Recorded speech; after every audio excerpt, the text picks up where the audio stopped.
He was born into a life of wealth, comfort, and luxury. From the moment he opened his eyes, the world seemed ready to give him everything. His crib was not simple wood, but carved by skilled hands. His toys were not cheap plastic, but custom-made, and his clothes came from the most expensive shops. As the son of a billionaire, he had never known the meaning of hunger, cold, or emptiness. But even in the golden cage of his life, something was missing, something no money could ever buy. From a young age, everyone around him expected greatness. Teachers treated him as if his future was already written. Classmates whispered behind his back that he would one day take over his father's empire. His father's friends patted his head and said, "This boy will grow up to be just like his father, smart, powerful, and successful." But inside, the boy felt a growing fear, because he knew the truth. He wasn't smart, he wasn't powerful, he wasn't successful. In fact, he struggled with things that seemed easy for others. In school, he failed test after test. While his classmates solved math problems quickly, his paper remained blank. When they read books aloud with confidence, he stumbled over words, embarrassed and lost. His tutors tried to help, but even they grew frustrated, shaking their heads as if he were hopeless. Each time he failed, the weight of disappointment grew heavier on his shoulders. At home, things were no easier. His father was a man who had built an empire with his own hands, someone admired and feared by millions.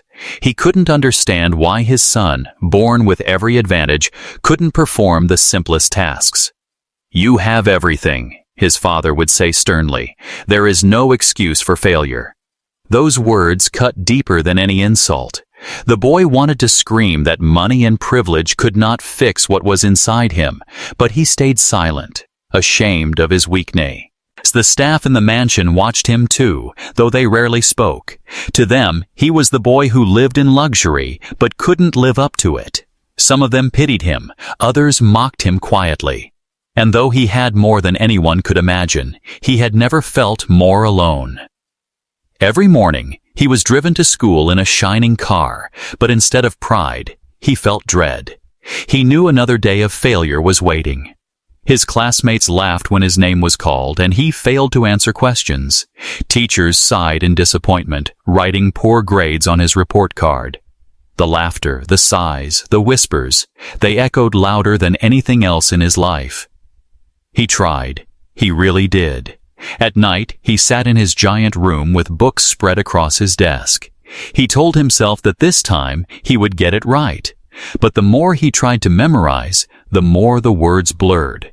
The more he practiced, the more his mistakes grew. It was like standing in quicksand. The harder he fought, the deeper he sank. Slowly, a dangerous thought began to creep into his mind. Maybe he really was worthless. Maybe he wasn't meant to succeed. Maybe he was nothing but a shadow of his father, destined to disappoint. The thought haunted him, followed him everywhere, until even looking in the mirror became painful. People thought privilege made life easy, but for him, privilege was its own prison. Because when you are born with everything, no one allows you to be ordinary. No one allows you to fail, and failure, for him, became a constant companion. There were moments when he wished he could trade places with anyone else. Someone who didn't carry the heavy name of a billionaire's son. Someone who could fail quietly, without the whole world watching. He longed for freedom from expectations, freedom from judgment, freedom from the crushing pressure of being someone he could never become. One evening, after another day of failure, he sat alone in his massive room, staring at his report card. His hands trembled as he looked at the red marks covering the page. Outside, the city lights sparkled, but to him, they only reminded him of how far he was from shining. He buried his face in his hands, and for the first time, tears fell. It wasn't the numbers on the paper that hurt the most.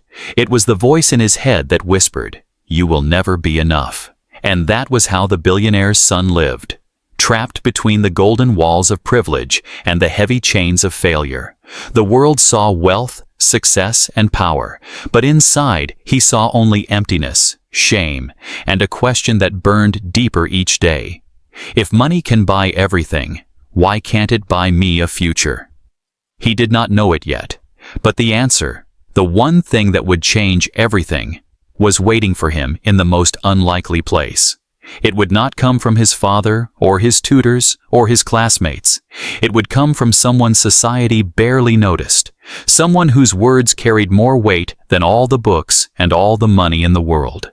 But for now, he was just a boy drowning in expectations, failing every test, and silently begging for someone, anyone, to see him for who he really was. The pressure around him did not come from one place alone. It came from every direction, like invisible walls closing in on him. At school, at home, even in his own thoughts, there was no escape from the heavy weight of expectations. To the world, he was not just a boy. He was the billionaire's son, and that title followed him everywhere, like a shadow he could not shake. At school, his classmates treated him differently. Some were jealous, whispering about his expensive clothes and the car that picked him up every morning. Others pretended to be his friends, only to brag later that they knew the rich kid. But beneath their fake smiles and sharp laughter, they all carried the same assumption. He should be perfect. If his father could run companies and handle billions, then surely the son could handle simple math, simple science, simple tests. But he couldn't. And every time he failed, the whispers grew louder. "He's useless," some students muttered when he walked by. "He only has money, nothing else," others said, smirking. Their words cut him, but what hurt more was that part of him believed they were right. Teachers, too, carried silent expectations. They looked at him with tired eyes, as if his mistakes were somehow heavier than those of other students. When another child failed, it was a lesson, a chance to grow. But when he failed, it was an embarrassment. He could see it in their faces, the disappointment, the pity, sometimes even the frustration. They never said it out loud, but he could feel it in every sigh, every shake of the head, every red mark on his papers. And then there was his father. At home, the pressure was worse than anywhere else. His father had built an empire out of nothing. He was respected, admired, even feared. To the world, he was a symbol of success, a man who never lost, and he expected his son to follow the same path. When the boy came home with poor grades, his father's voice grew cold. "How can you fail when you have everything? Tutors, books, the best schools. Do you know how hard I worked to build this life? And you can't even pass a simple test?" Each word was like a hammer, breaking down the boy's confidence piece by piece. His mother tried to comfort him sometimes, but even her soft words carried the same hope, that one day he would change. One day he would rise to the level expected of him. No one truly saw him. They only saw the future they wanted him to be. At night, when he sat alone in his room, he could still hear the voices. His father's sharp disappointment, his teacher's sighs, his classmates' cruel laughter. They mixed together, forming a storm in his head, a storm that told him he was nothing but a failure.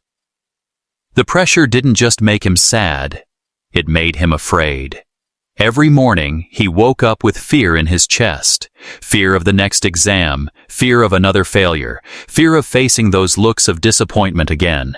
His life, though filled with luxury, felt like walking on a tightrope above a crowd waiting for him to fall. And yet, he couldn't escape. He couldn't leave the school, couldn't run from his family, couldn't silence the voices. He was trapped in a role he never chose. The role of the billionaire's son, who was expected to be brilliant, confident, and strong. But he was none of those things. Sometimes he dreamed of being ordinary, of walking to school like everyone else, blending into the crowd, being invisible. Ordinary children could fail and try again without the world watching. Ordinary children could be themselves. But he wasn't ordinary, and the world would never let him forget it. The pressure grew heavier with each passing year. Exams piled up, failures repeated, expectations sharpened. He began to hide his report cards, not because he thought he could escape his father's anger, but because he couldn't bear to see the disappointment in his own eyes. He avoided conversations, avoided eye contact, avoided hope. Deep inside, a dangerous thought started to grow. Maybe he would never be enough. Maybe no matter how hard he tried, he would always fail. Maybe the billionaire's empire would collapse the moment it touched his weak hands. The thought haunted him until it became a belief. But life is strange. Sometimes the answer to the heaviest burdens comes not from the people who expect greatness, but from those no one expects anything from. The boy did not know it yet, but soon, a quiet figure in the background, someone the world barely noticed, would speak to him, and in those simple words, he would find something he had been searching for all his life. Not money, not grades, not perfection, but hope. In the big school where the boy studied, many people came and went every day. Teachers rushed through hallways with books in their hands. Students laughed and teased one another, and the air always buzzed with noise. Yet among all the movement and chatter, there was one person who was almost invisible: the janitor. He was a tall black man with kind but tired eyes, dressed in plain clothes and always carrying tools, brooms, or buckets. Most students never even looked at him. To them, he was part of the background, like the walls or the floor. They didn't know his name, didn't care about his story. He was just the janitor. But while others ignored him, he noticed everything. Day after day, as he polished the floors or emptied the bins, he saw the billionaire's son walk through the hallways. The boy always looked down, his shoulders heavy, as if carrying a weight no one else could see. He never joined the laughter, never lifted his head proudly. Instead, he moved quietly, almost as though he wanted to disappear. The janitor noticed how the teachers frowned at him when he failed. He noticed how the other children mocked him, whispering cruel jokes when they thought no adult was listening. He noticed the silence in the boy's eyes, a silence that spoke louder than words. The janitor had lived long enough to recognize the look of someone carrying pain. He himself had known struggle, failure, and disappointment. He had once been young too, and though his life had turned out differently than he had imagined, he had learned to survive through wisdom and strength. So when he looked at the boy, he didn't see a spoiled child of privilege. He saw a human being lost in the storm of expectations. But he stayed silent. He knew the boy didn't need pity, and he didn't want to scare him away. So he simply observed, quietly, patiently. He swept the floors near the classrooms, read the broken desks, and mopped the hallways after the last student left. And in those quiet moments, he kept noticing. One afternoon, after the others had gone, he saw the boy sitting alone in the library. His books were open, but his head was buried in his arms. The janitor could hear the faint sound of frustration. Not loud sobs, but the kind of deep, silent pain only those who truly hurt could understand. He wanted to walk over, to say something, but he stopped himself.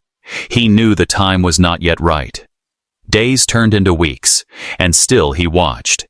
He watched the boy hide test papers in his bag quickly so no one could see the red marks. He watched him linger behind after class, waiting until the crowd was gone so he could avoid the laughter. He watched him eat his lunch quietly at the edge of the cafeteria, where no one would notice him. Most people would have overlooked these details, but the janitor saw them all. He saw because he cared, even if no one else did. And deep inside, he began to feel that perhaps he had a role to play in the boy's story. Perhaps, in some way, life had placed him there for a reason. The boy, of course, barely noticed the janitor. To him, the man was just someone who cleaned the floors and fixed things. But life has a strange way of connecting people at the right time. And though neither of them knew it yet, the day would come soon when silence would turn into words, and those words would change everything. One rainy evening, when most of the students had already gone home, the boy stayed behind in the classroom. He sat staring at yet another failed exam paper, his eyes heavy, his heart sinking. The sound of footsteps echoed in the hallway. Slow, steady, unhurried. The janitor entered, pushing his mop, humming quietly to himself. For a moment, the boy looked up. Their eyes met. The janitor saw the tears the boy was trying to hide, and the boy saw, perhaps for the first time, that someone was truly looking at him, not with disappointment, not with laughter, not with judgment, just seeing him. The janitor did not speak yet. He simply nodded gently, as if to say, "I know, I understand." Then he went back to his work, leaving behind a silence that was somehow comforting. It was in that simple exchange that something shifted. The boy realized he was not completely invisible. Someone had noticed. Someone had seen. And from that moment, the janitor was no longer just part of the background. He became a silent observer with a purpose, waiting for the right moment to speak, to share, to guide. The boy had no idea yet, but the words that would soon come from this quiet man would be the spark that lit a fire inside him, a fire that wealth, tutors, and even his father could never ignite. It happened on a quiet evening, the kind of evening when the school was almost empty and the hallways echoed with silence. Most of the students had gone home, their laughter and noise replaced by the faint hum of distant traffic outside. The boy stayed behind, as he often did, staring at a desk filled with open books and unfinished notes. Another test had gone wrong. Another red mark had reminded him of his failure. He didn't even have the energy to cry this time. He just sat there, his head heavy, wondering if there was any point in trying anymore. The janitor was making his rounds. He pushed his cart slowly, sweeping and cleaning as he always did. He noticed the boy sitting alone in the classroom, the weight of sadness written all over his face. Something inside him told him that this was the moment. The boy didn't need silence anymore. He needed words. Not the harsh words of teachers or the cold lectures of his father, but words that carried truth and kindness. He walked into the classroom gently, his footsteps soft against the floor. The boy looked up for a second, then quickly looked back down, embarrassed to be seen in such a state. He muttered, "I'm fine," though anyone could tell he wasn't. The janitor didn't leave. Instead, he leaned on his mop and said quietly, "You don't look fine, son. You look like someone who's carrying the whole world on his shoulders." The boy was surprised. No teacher had ever spoken to him like that. His classmates only mocked him, and his father only scolded him. But here was this man, someone he barely noticed before, speaking with a voice that carried no judgment, no disappointment, just honesty. At first, the boy didn't answer. He thought, why would he care? He's just the janitor. But the silence between them felt strangely safe, as if he didn't need to pretend. Finally, he whispered, "I can't do anything right. No matter how hard I try, I fail. Everyone thinks I'm useless. Maybe they're right." The janitor listened carefully. He didn't laugh. He didn't dismiss the boy's feelings. Instead, he walked over and sat down on one of the empty desks, his work tools resting at his feet. For a moment, he didn't say anything. He simply looked at the boy with calm, steady eyes, the kind of eyes that came from someone who had lived through many battles of his own. "You know," the janitor began softly, "I wasn't good at school either. I failed more times than I can count. People told me I would never make it. Some even laughed at me. But let me tell you something. Failing a test doesn't mean failing at life." The boy looked up, startled. No one had ever said that to him before. His teachers always spoke about grades as if they were the only measure of a person's worth. His father treated failure like a crime, but here was a man telling him that failure was not the end. The janitor leaned forward slightly. "What people don't understand," he continued, "is that failure is a teacher too.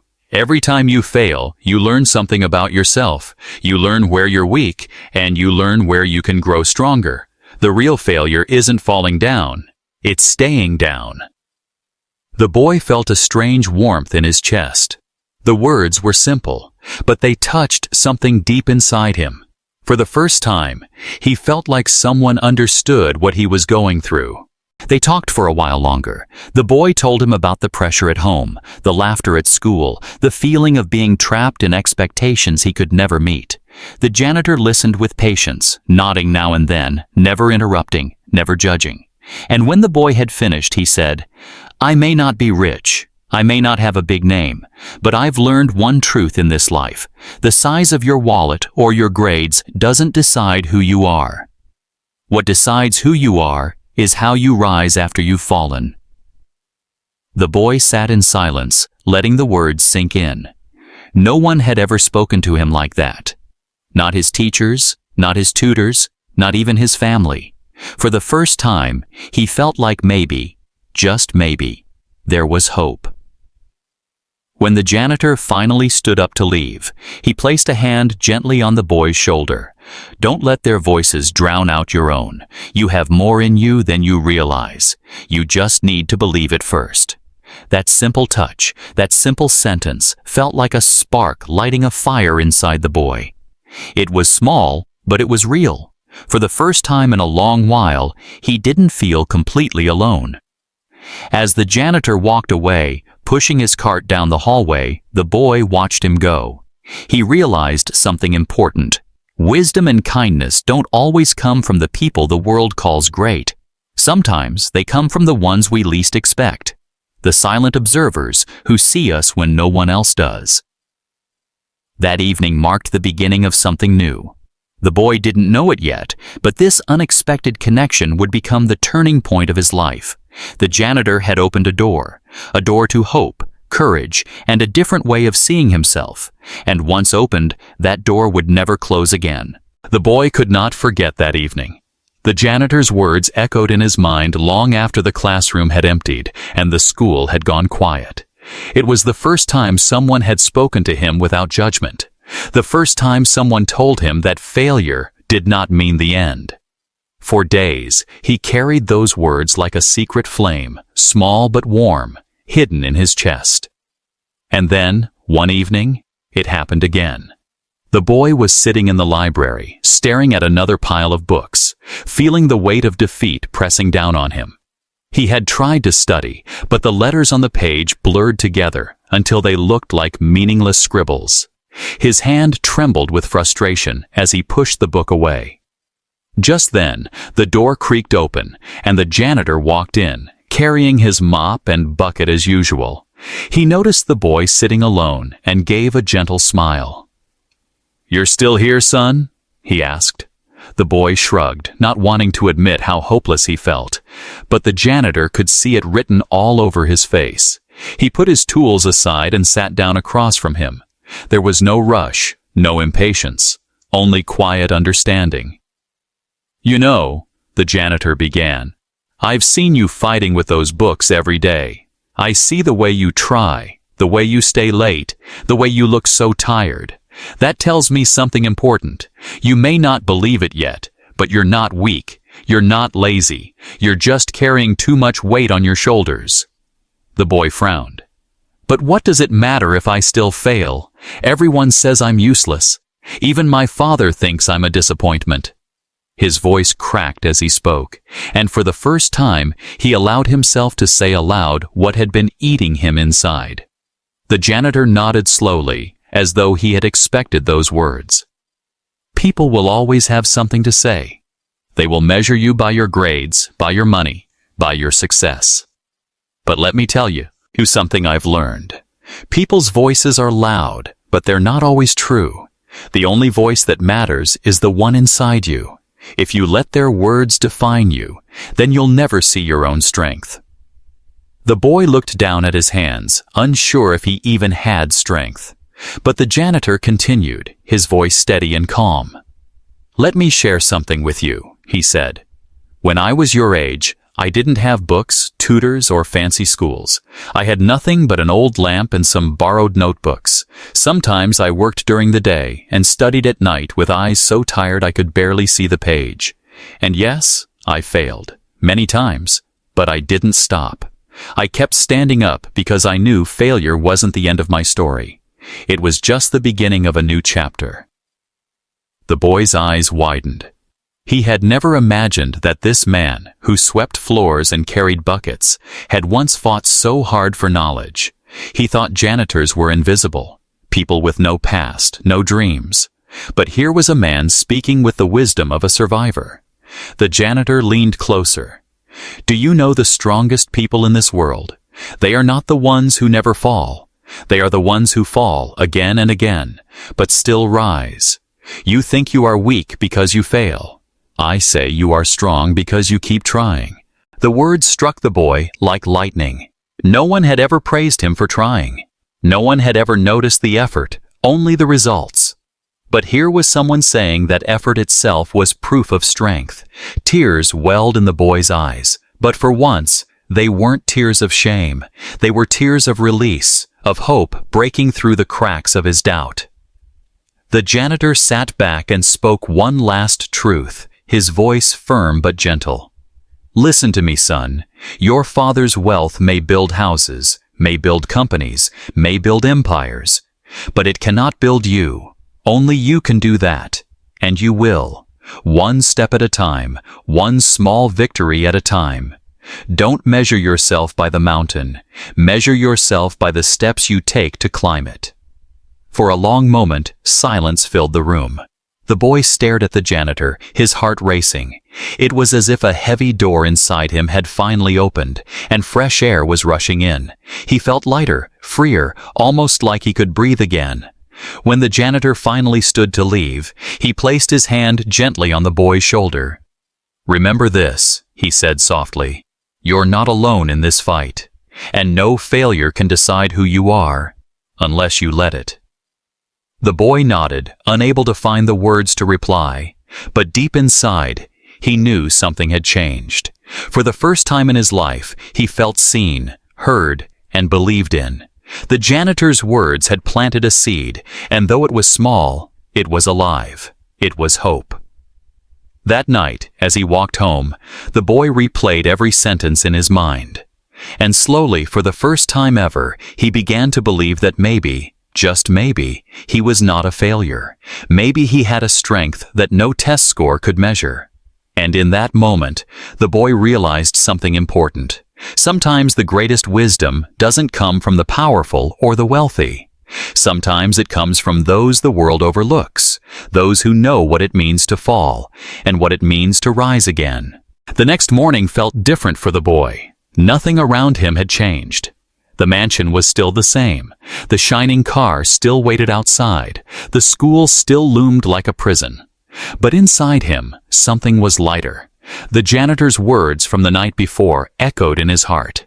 Failure is not the end. The real failure is staying down. For the first time in a long while, he didn't walk into school with his head completely down. Yes, fear was still there. Yes, the whispers of his classmates still followed him. But instead of feeling crushed, he felt a small voice inside whispering back, "You can rise." That day in class, when the teacher handed out another quiz, he felt the usual panic creeping in. His palms grew sweaty, his chest tightened. Normally, he would give up before even starting. But this time, he remembered the janitor's words. "Don't measure yourself by the mountain. Measure yourself by the steps you take to climb it." So he took a breath. He looked at the first question. He didn't know the answer immediately, but instead of panicking, he tried. Even if he got it wrong, at least he was moving forward. For once, he didn't let fear control him. He didn't score well on that quiz, not yet. But something had shifted. He didn't throw the paper away in shame. He didn't hide from the red marks. Instead, he studied his mistakes, curious about what he could learn. For the first time, failure felt less like a wall and more like a stepping stone. Day by day, his attitude began to change. At night, when he opened his books, he didn't think only of his father's disappointment or his classmates' laughter. He thought of the janitor's voice, steady and strong, telling him that effort was proof of strength. So he read slowly, carefully, even if it took him longer than anyone else. And each time he understood a little more, his confidence grew, piece by piece. The change wasn't dramatic at first. His grades didn't suddenly jump. His classmates didn't suddenly respect him. His father didn't suddenly praise him. But the change inside him was real, and that was what mattered. One evening, when he stayed late again, the janitor found him still working in the classroom. The boy was bent over his notebook, scribbling with determination. The janitor smiled and asked, "Still fighting, son?" The boy looked up, a small smile playing on his lips. "Yes, I don't want to give up anymore." The janitor nodded with pride. "That's it. That's the spirit. You don't have to win in one day. You just have to keep walking. And one day, you'll look back and see how far you've come." That encouragement became fuel for him. The boy began to carry himself differently. When classmates mocked him, he still felt hurt, but he no longer believed their words completely. When teachers sighed at his mistakes, he no longer thought he was hopeless. Slowly, he began to realize that their judgment didn't define him. Even at home, though his father's disappointment still stung, he didn't let it destroy him anymore. He told himself, "I will prove my worth, not through perfection, but through persistence." Weeks turned into months, and the boy's small steps began to add up. He started to pass some of his assignments. They weren't perfect, but they were victories. His victories. Each one felt like climbing another step up the mountain that once looked impossible. His classmates noticed something too. The boy who once avoided eye contact now faced the board with determination. The boy who once stayed silent in group work now contributed, even if his answers weren't always right. Some students still mocked him, but others began to respect his persistence. They could see that he was changing, and though they didn't say it aloud, they felt it. The boy himself felt it most of all. The heaviness in his chest began to lift. He still had a long way to go, but the hopelessness was gone. He had found something stronger than fear. He had found belief. It all traced back to the janitor's words, that simple wisdom, spoken not in fancy language, not from someone powerful, but from someone the world overlooked, had given him a new way to see himself. It had reminded him that worth is not measured by wealth, nor by grades, nor by the judgment of others. It is measured by the courage to keep standing, no matter how many times you fall. And so, the boy kept walking his path. Each day, each step, each small victory was proof that change was possible. What once felt like an endless prison of failure now felt like a journey of growth. And deep in his heart, he knew he would never forget the man who helped him see it. Because sometimes, the most powerful shift doesn't come from the world outside. It comes from a single voice that awakens the strength already inside you. And for the billionaire son, that shift had already begun.